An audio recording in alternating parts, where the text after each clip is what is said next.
The reading corner today, I have with me Frances Durkin, and Frances is the co-author of the Histronauts series, and book 4 is about to be published. It's called A Greek Adventure. We're going to delve a little bit back into time with Frances, but before we do that, we're sticking with the present because I want to know a little bit more about Frances Durkin. Tell us a bit about your background. Hello, Nikki. Thank you for having me. My background, I have a PhD in medieval history. I've been working with school workshops for a very long time. I used to be a tour guide. I've worked in tourism.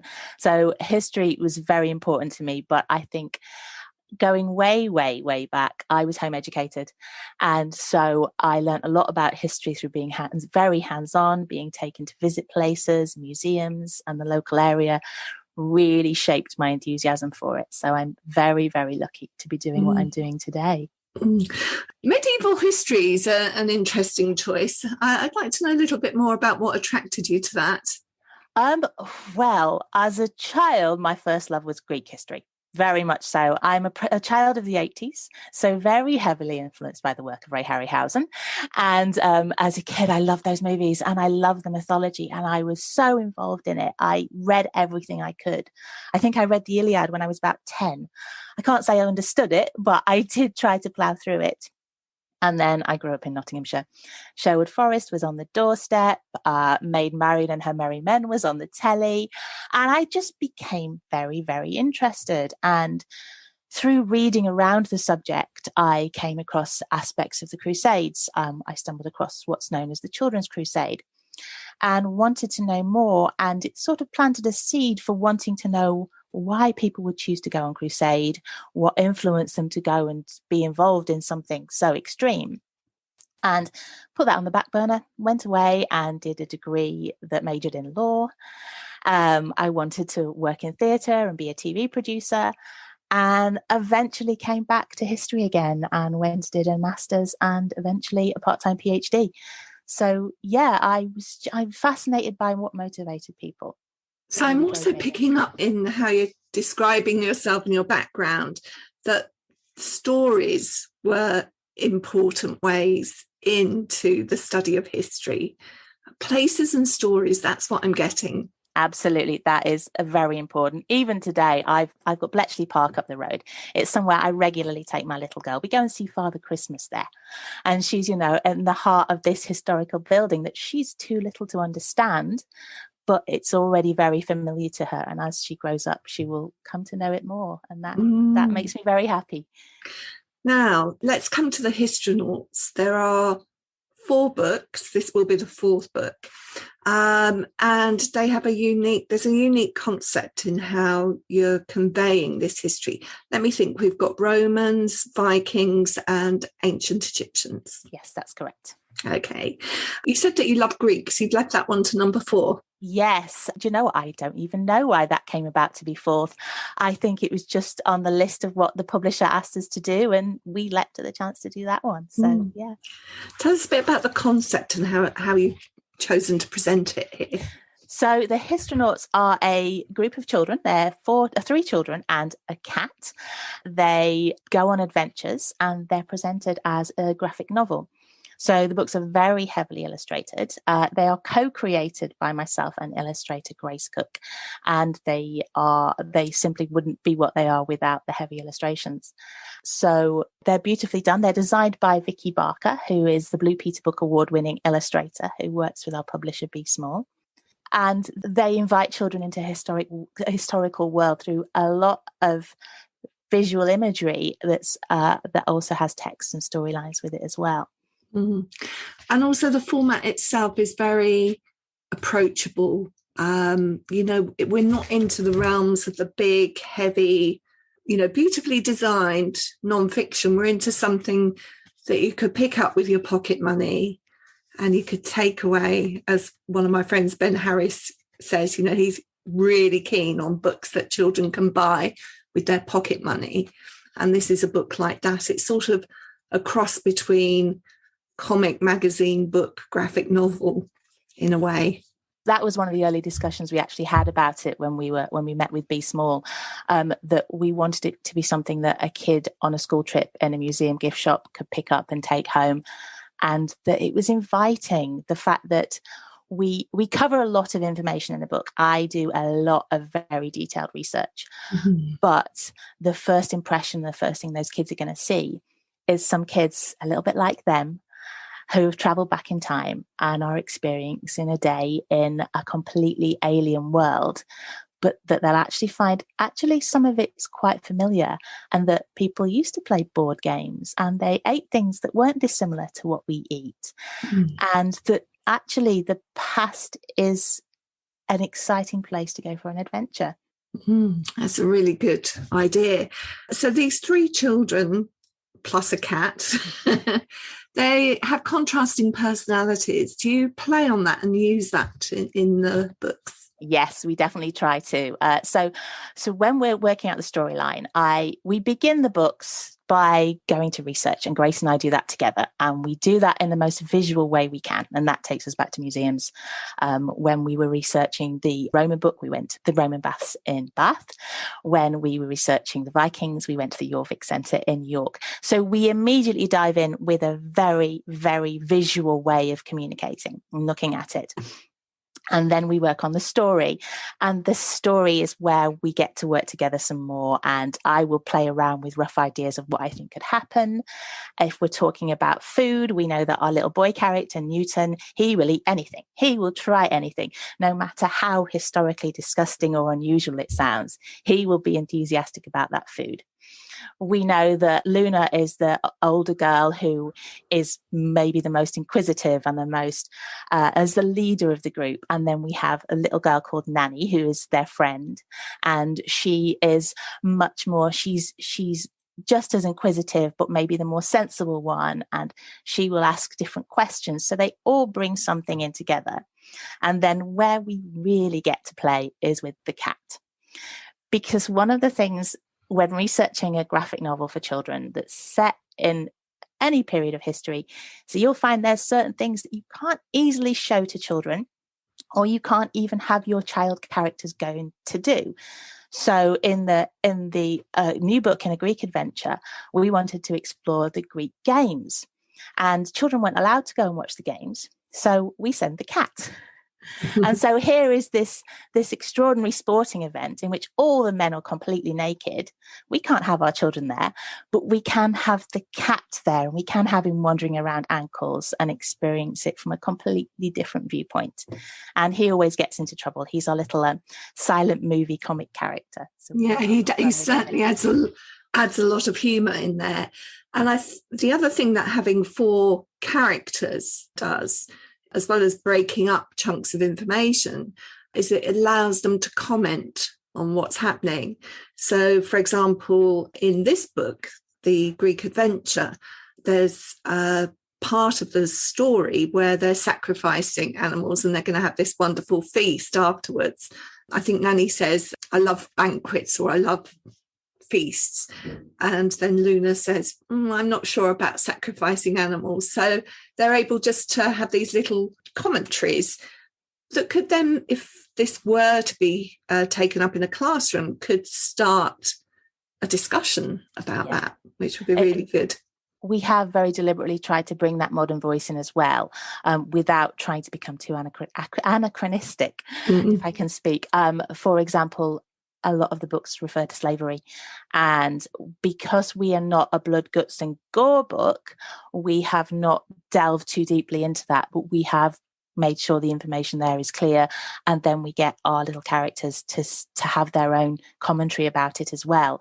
So yeah, it is really important. And I hope as well, any kid reading it sees themselves in one of the characters, or even all of the characters, and that they would like to be a part of that gang, and that they want to be a Histronaut too. A class of Histronauts. I love that idea. So let's delve into the pages of A Greek Adventure. Now, one of the first questions that I had for you is, what classes as ancient? Ancient Greece, because people often get this wrong with the Romans. They talk about ancient Romans and they're not really talking about the ancient Romans. It is very good question, and very difficult to define. I mean, one of the first things that I do is work out a timeline of when we're going to talk about, when we're going to set the book. And that opens doors to different levels of information. So, for example, I really wanted to work on the pyramids when we were talking about the Egyptian book, but actually that happened a long time ago. And in the grand scheme of things, the Valley of the Kings was a much more recent thing when the tombs were built. So we could then talk about the tombs and then refer back in time to the pyramids, as opposed to talking about the pyramids and going, well, in the future, this is going to happen. So that's one thing that I set out. But yet again, defining, I look at textbooks, I refer to academic work, and I see what the standard approach is for a particular timeline, and I go by that. It's interesting, isn't it? Because I'm sure many people listening in, unless they've actually studied this topic, will just conflate all those things about ancient Egypt into one thing. And I think it was happening all at the same time. Yeah, it covers thousands of years. And as well, talking about ancient Greece was not just different at different times, but it was different in different places. So I had to make a decision early on about not just when we were going to set it, but where, because ancient Greek Athens was very different to ancient Greek Sparta. And these different city-states they varied enormously. So it was also a very conscious decision to say, we're going to set it then and we're going to set it there. And then that gives us a basis for what we can build on. What makes them Greek then? Because, Sparta, Athens, Corinth, city-states, but still considered to be, nations didn't really exist in the same way, did they? No, not in the same way at all. It's a very good question. I'm not sure when we would have put that label on it. Actually, it's a really good question. I'd love to come back to you about it, because so much of what we talk about is retroactively imposed. So we'll talk about the Tudor period, but we would necessarily have called it the Tudor period or the medieval period or the First Crusade. At that time, we tend to do that retrospectively. So that's a good question, and I don't know the answer. Hey, teachers and children, you can go and research that one. That's a really interesting thing to go and look for. It's such an important thing for children to learn to say, I don't know. I think that is so key. And it's one of my favorite things that I've learned, because it's admitting something, and it's difficult to admit you don't know, but it means you get to go and find out. And that is so exciting. Yeah. Don't know doesn't mean you're stupid. I think that's the really key message to get across to learners. It's the learning that's the important thing and the exciting thing. And not knowing something is an opportunity. Absolutely. I completely agree. Tell us a little bit, just give us an idea of the scope of the book and the different topics that you cover. It's very wide ranging. So all of our books begin with the characters traveling back in time and meeting a person. And that person has been completely different in each book. One of the things we have always set up is the fact that we will never meet a king or a queen or a pharaoh or an emperor. We will always meet an ordinary person. And then we will experience part of that ordinary person's life. So in A Greek Adventure, we meet a theatre prop maker at a theatre festival. So we get to explore. We begin by exploring what the theatre was like in ancient Greece and what it was there for and how it was part of religious festivals. And then we will travel with that character that we just met back into their ordinary life. So we explore the city of Athens. We explore a family home. We get to talk about food. We include some recipes. We talk about the gods. We talk about the temples. We explore more of that religious festival. So we have our one key guide, as it were, to exploring what they do in their life and how they live. One of the things that came through, you do have a section which is about words and language, but of course that's threaded all the way through the book, because I think it's estimated between 6 and 12% of English words have Greek roots. And I really loved that. So again, lots of opportunities to investigate etymology and where words come from, threaded all the way through the book. One of the things that I really do enjoy doing is including complex words. I mean, we are mostly a visual format, and a visual literacy is so important, whether children just prefer that medium, whether they feel intimidated by text, whether they love both. There's no right way or wrong way. But I don't dumb down. I make sure if there's a really complex word in there, I can get it in. And we have a glossary at the back that tells you how to pronounce it and what it means. But yeah, I think I love words too. And I think it's really fun to roll them around in your mouth and sound out what they're like and feel that. So yes, language is really important. And it's not just in a Greek adventure, but also Viking and Roman. We have the same thing. We have those words that we use on a daily basis or are the root of. And I think it's fun for kids to see that that's where their words come from. That's right. I mean, they are the everyday words. Obviously, Greek and Latin have also heavily informed our technical and scientific, all our classifications, come from that, but our everyday words too. I mean, the one that I hadn't really taken on board but should have done was athlon for prize. So pentathlon and all of those athlons. Yeah. Coming from, and athlete or not? I think so. Yes, I believe so. Yes. They would have the same root. So yeah, it is really fun to see that. And the fact that you never stop learning. Yeah. I learned so much while researching these books. It's a really real privilege to be able to do them. I'm very lucky. I wanted to pick up on the philosophers. Most people will know Plato, Homer, Socrates, but you have included some female philosophers in there that don't get much said about them.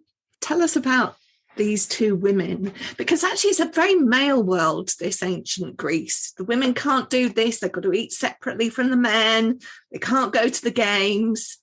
And yet we do have these female philosophers. Yes, there are some. It is when I set out to do the research, and again, this was something that was important with the publisher as well, was that we would not narrow it down and do the obvious, and we would make sure that female voices were represented and that different skin tones were represented within the imagery in the book, so that children didn't see one flat version of what the past may have been like.